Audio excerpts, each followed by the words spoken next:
নমস্কার বন্ধুগণ। আমি আজকের আবার চলে এলাম আমার গল্পের ঝুলি নিয়ে। অনেক দিন হলো তোমাদের আরব্য রজনীর গল্প বলা হয়নি, তাই আজ শুরু করছি আরব্য রজনীর গল্প। এর আগে তোমাদের যে গল্প বলেছি সেটা ছিল আরব্য রজনীর গল্পের সপ্তদশ পর্ব। আজকে আরব্য রজনীর গল্পের অষ্টদশ বা 18তম পর্ব। এখন প্রতিদিনই একটি করে গল্প বলছি, যেদিন করে আরব্য রজনীর গল্প বলছি, তাই পূর্ব পাঠে না গিয়ে সরাসরি নতুন পাঠে প্রবেশ করছি। আমার চ্যানেলে আরব্য রজনীর যে গল্প তোমরা এখন শুনছো, সেই গল্পের নাম হচ্ছে বাদশাহ জুনান ও দুবান কাহিনীর পরিশিষ্ট। আরেকবার বলে দিচ্ছি, বাদশাহ জুনান ও দুবান কাহিনীর পরিশিষ্ট, অর্থাৎ বাদশাহ জুবান ও দুবান কাহিনীর শেষাংশ। উজির তাহার গল্প সমাপ্ত করিয়া জুনান বাদশাহকে কহিলেন, যদি আপনি এই হাকিমকে বিশ্বাস করিয়া নিশ্চিন্তে থাকেন, সে এক সময়ে আপনাকে বিনাশ করিবেই। আপনি কি জানেন, আপনি কি জানেন না, সে কি সামান্য উপায়ে আপনাকে আরোগ্য করিয়াছে? যে অমন সামান্য উপায়ে রোগ আরাম করিতে পারে, তাহার পক্ষে ওইরকম একটা সামান্য উপায়ে কাহাকেও নিধন করা অতি সহজ কথা। এই জন্যই বলিতেছি, আপনি সাবধান হউন। বাদশাহ জুনান তেমন তীক্ষ্ণ বুদ্ধি ছিলেন না। উজিরের দুরাবসন্ধি বুঝতে না পারিয়া কহিলেন, উজির, তোমার কথা সত্য বলিয়াই আমার এখন মনে হইতেছে যে আমার হাতের মুঠোর মধ্যে একটা জিনিস ধরিতে দিয়া আমাকে রোগ হইতে মুক্ত করিতে পারে। কোনো একটা জিনিসের ঘ্রাণ লইতে দিয়া আমাকে হত্যা করিতে তাহার কতক্ষণ। এখন উপায় কি বলো? উজিরকে জিজ্ঞাসা করলেন। উজির কহিলেন, এই দণ্ডে তাহার মস্তক ছেদের আদেশ দিন। আপনার কোনো অনিষ্ট করিবার পূর্বে তাহাকে নিপাত করুন। রাজা কহিলেন, তুমি ঠিক বলিয়াছ, তাহাকে আর জীবিত রাখা কর্তব্য নয়। অতএব রাজ আজ্ঞায় কর্মচারীগণ দুবানকে রাজসভায় লইয়া আসিল। হাকিম প্রফুল্ল চিত্তে রাজ সম্ভাষণে আসিলেন। রাজা কহিলেন, হাকিম, তোমার অদ্য কি জন্য আহ্বান করিয়াছি জানো? দুবান কহিলেন, না রাজন, তাহা কেমন করিয়া জানিব? রাজা কহিলেন, তোমার শিরচ্ছেদ করিয়া আমার জীবন নিষ্কণ্ঠ করিব বলিয়াই তোমাকে আহ্বান করিতেছি। এই কথা শুনিয়া দুবান আকাশ হইতে পড়িলেন। অতিমাত্র বিস্মিত হইয়া জিজ্ঞাসা করিলেন, আমার অপরাধ?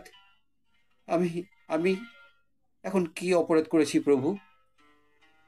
রাজা কহিলেন, তুমি বিপক্ষের গুপ্তচর। আমার জীবন নষ্ট করিবার জন্যই তুমি আমার রাজ্যে আসিয়াছ। তোমার সে বাসনা পূর্ণ হইবার পূর্বেই আমি তোমার জীবন নষ্ট করিয়া নিরাপদ হইব। এই কথা বলিয়া তাহার পর ঘাতককে ডাকিয়া কহিলেন, জল্লাদ, জল্লাদ, শীঘ্র এই বিশ্বাসঘাতকের দেহ হইতে মুন্ড ছিন্ন করিয়া ফেল। দুবান কাতস্বরে কহিলেন, মহারাজ, মহারাজ, এই কি আপনার সুবিচার?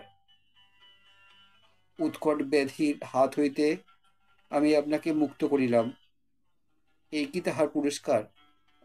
মহারাজ, প্রসন্ন হউন, আমি নির্দোষ, আমাকে জীবন দান করুন। আল্লাহ আপনাকে সুখী ও দীর্ঘজীবী করিবেন। রাজা তাহার কাতরোক্তিতে কর্ণপাত করিলেন না, কহিলেন, তুমি শত্রুর চর, আমাকে হত্যা করিবার জন্যই এখানে আসিয়াছ। তোমার প্রাণদণ্ড না করিলে আমার প্রাণ রক্ষা হইবে না। দুবান দেখিলেন তাহার আর রক্ষা পাইবার কোনো উপায় নাই। তখন তিনি মৃত্যুর জন্য প্রস্তুত হইয়া কহিলেন, মহারাজ, যদি একান্তই আমাকে বিনাশ করিতে কৃতসংকল্প হইয়া থাকেন, তাহলে অনুগ্রহপূর্বক আমাকে একটু সময় দিন। আমি একবার বাড়ি যাইয়া আমার স্ত্রী পুত্রের নিকট বিদায় লইয়া আমার বিষয়াদি রক্ষার ব্যবস্থা করিয়া আসিব। চিকিৎসা বিষয়ক পুস্তকগুলি যোগ্য ব্যক্তির হস্তে অর্পণ করিয়া আপনার পুস্তকাগারে রক্ষা করিবার জন্য একখানি দুষ্প্রাপ্য আশ্চর্য গ্রন্থ আপনার কাছে অর্পণ করিব। রাজা জিজ্ঞাসা করিলেন, তোমার ওই আশ্চর্য গ্রন্থে কি আছে? দুবান কহিলেন, মহারাজ, ওই পুস্তকে বহু অলৌকিক ঘটনার বিষয় লেখা আছে। তার মধ্যে একটি অতি সামান্য ব্যাপার এই, আমার শিরশ্ছেদনের পর মহারাজ যদি ওই পুস্তকের ৬ষ্ঠ পৃষ্ঠা খুলিয়া ৩য় ছত্র পাঠ করেন, তাহলে আমার ছিন্ন মুন্ড কথা কইবে। আপনি যাহা জিজ্ঞাসা করিবেন সে তাহার উত্তর দিবে। এই কথা শুনিয়া রাজা ওই পুস্তকখানি লাভের জন্য কৌতূহলাক্রান্ত হইয়া সেই ২ দিনের জন্য তাহার প্রাণদণ্ড রহিত করিলেন। দুবান প্রহরী পরিবেষ্টিত হইয়া তাহার গিয়ে গমন করিলেন। বিষয়াদির বন্দোবস্ত করিয়া পরদিন যথাকালে একখানি পুস্তক হস্তে রাজসভায় আসিয়া কহিলেন, মহারাজ, এই সেই পুস্তক। আমি শেষবার অনুরোধ করিতেছি, আমি নিরপরাধী, আমার প্রাণে মারিবেন না। রাজা কহিলেন, আমার আদেশ কিছুতেই রদ হইবে না। তারপর তোমার কাটামুন্ডুর কথা কহিবে, তা দেখিবার জন্য আমার কৌতূহল জন্মিয়াছে। সুতরাং তোমার শিরশ্ছেদন করিতেই হইবে। রাজাজ্ঞায়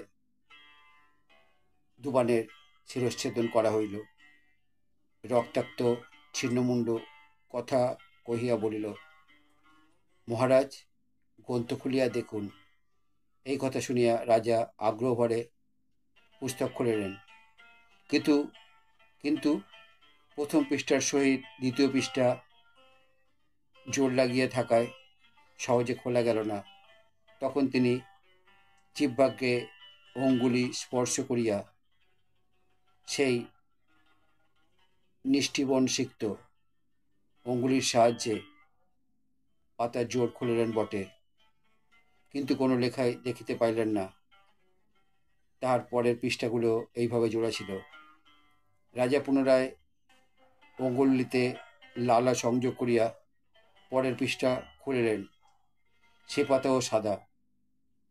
তখন তিনি কতকটা অসহিষ্ণুভাবে বলিয়া উঠিলেন, কই কই হাকিম, এই যে সবই সাদা পাতা, কোনো লেখা দেখিতেছি না কেন?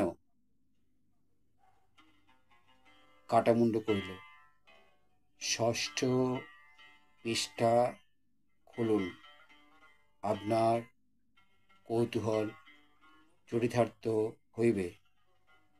রাজা পুনরায় ওইভাবে অঙ্গুলি সিক্ত করিয়া পুস্তকের পাতা উল্টাইতে লাগিলেন। সহসা তার মাথা ঘুরিতে লাগিল, চক্ষে অন্ধকার দেখিতে লাগিলেন। অবশেষে তাহার অবসন্ন দেহ সিংহাসন হইতে গড়াইয়া ভূমিতে পড়িয়া গেল। তখন সভাসদগণ হাহাকার করিয়া উঠিল। তাহারা কেহই জানিতেন না বা সন্দেহ করেন নাই যে ওই সকল পত্রে প্রাণঘাতী তীব্র হলাহল সঞ্চিত ছিল। অঙ্গুলির সাহায্যে সেই বিষ লালার সহিত সংমিশ্রিত হইয়া অচিরে রাজার সর্বদেহে সঞ্চারিত হইয়া পড়িল। কণ্ঠাগত প্রাণ রাজা বিষের তীব্র দাহনে আর্তনাদ করিয়া উঠিলেন। কাটামুণ্ড কহিল, ওরে নরপিশাচ, কৃতঘ্ন রাজা, বিনা অপরাধে আমায় নষ্ট করিলি বলিয়াই তাহার প্রতিফল হাতে হাতে পাইলি। ন্যায়বান খোদা এমনি করিয়াই অপরাধীকে প্রতিফল দিয়া থাকেন। এই বলিয়া দুবানের ছিন্নমুণ্ড নীরব হইল। সঙ্গে সঙ্গে রাজা জুনানের প্রাণ পাখিও উড়িয়া গেল। তাহলে দেখছি এই গল্পের শেষ পর্বে দুজনেই মারা গেলেন, বাদশাহ জুনান ও চিকিৎসক দুবান। কেমন লাগলো বন্ধু আমার আজকের গল্প বাদশাহ জুনান ও দুবান কাহিনীর পরিশিষ্ট? যদি আমার আরব রজনীর এই গল্প তোমাদের ভালো লাগে তাহলে আমার চ্যানেলে এসে লাইক, শেয়ার, কমেন্ট করবে। আমার চ্যানেলে নতুন বন্ধু হলে চ্যানেলটি সাবস্ক্রাইব করবে এবং নতুন পুরানো সব বন্ধুর কাছেই আমার একান্ত অনুরোধ, আমার চ্যানেলের বেল আইকনটা অন করে রাখবে। তাহলে আমার পাঠানো সমস্ত প্রোগ্রাম খুব সহজেই তোমাদের কাছে পৌঁছে যাবে। আবার নতুন গল্প নিয়ে আমি তোমাদের কাছে ফিরে আসব। তোমরা আমার চ্যানেলে থেকো, আমার গল্পকে তোমাদের সঙ্গে রেখো। বিদায় বন্ধু, নমস্কার।